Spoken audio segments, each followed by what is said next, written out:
An ancient Egyptian city once built its entire economy around a single plant that could stop pregnancy. And global demand for it was so intense, humans harvested it into total extinction. That happened over 2,000 years ago, and it points to something most people never consider. The desire to have sex without having children isn't modern at all.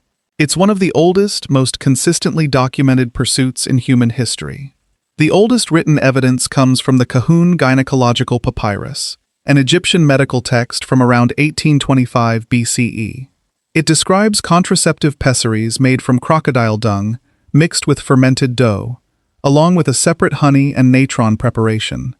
Strange as it sounds, there's real chemistry behind it. Crocodile dung is alkaline, and sperm survive best in slightly acidic conditions. Honey carries mild spermicidal properties confirmed by modern research, and natron is strongly alkaline as well. Neither preparation was reliable contraception, but neither was random superstition.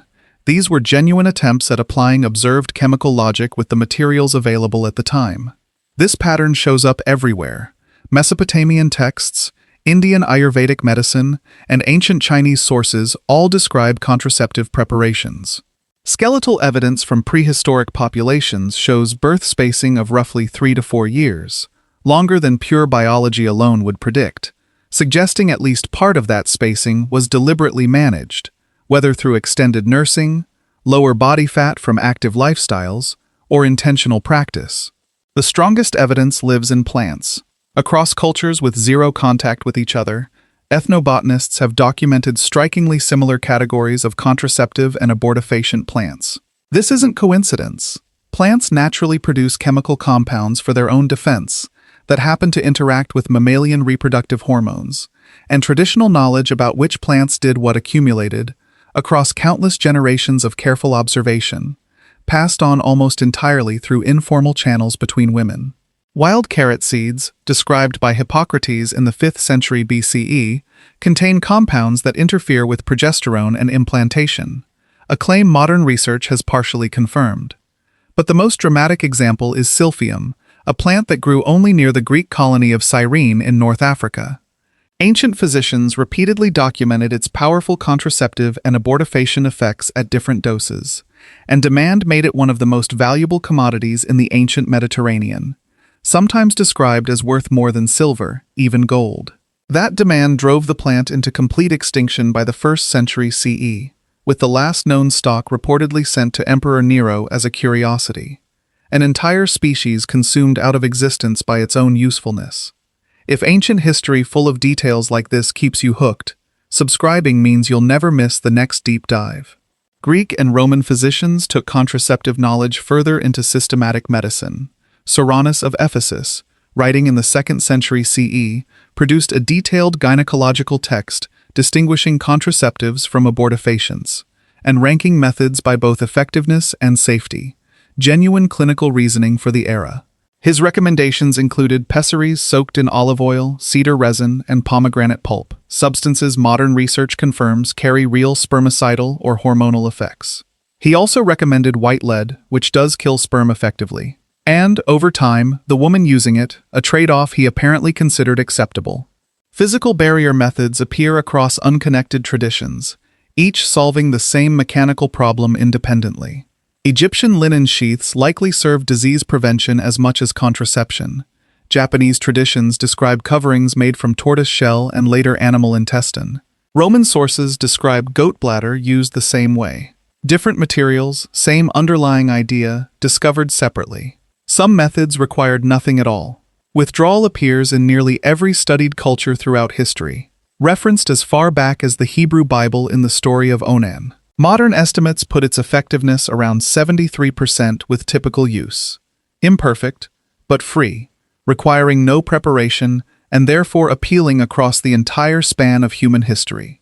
The single most effective ancient method was likely one not prolonged nursing suppresses ovulation hormonally, and in societies where breastfeeding commonly continued for 2 to 3 years, this created meaningful natural birth spacing.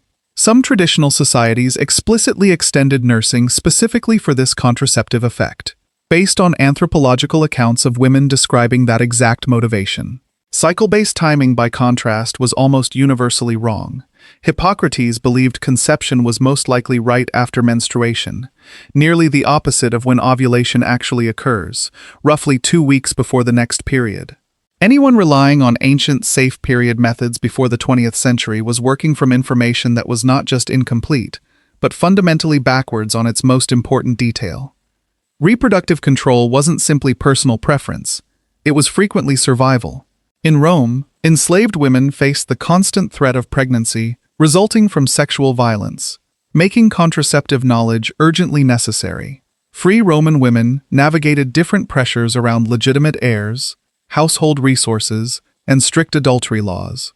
Across cultures, the women with the most consistent access to contraceptive knowledge and the most pressing need for it were often sex workers, whose survival depended on methods that actually worked. Some researchers argue this population may have preserved and transmitted more practical contraceptive knowledge than formal medical traditions ever did. The overall picture is clear. Humans across every studied culture and era were actively trying to control reproduction, using whatever plants, materials, and understanding were available. Some methods, like lactational amenorrhea and withdrawal, genuinely worked. Others carried real but unreliable pharmacological effects. Much of this knowledge was passed informally between women and never formally written down, meaning it is dramatically underrepresented in the historical record, despite likely being the most widely practiced form of all. The gap between what people wanted, reliable reproductive control, and what they actually had access to persisted for nearly all of human history, closing only with modern hormonal contraception in the 20th century. But the underlying desire was never new. It's there in Egyptian crocodile dung recipes, in the Silphium trade that emptied an entire species from the planet, and in the quiet knowledge passed between women in every society ever studied. It's as old as the desire it was meant to manage.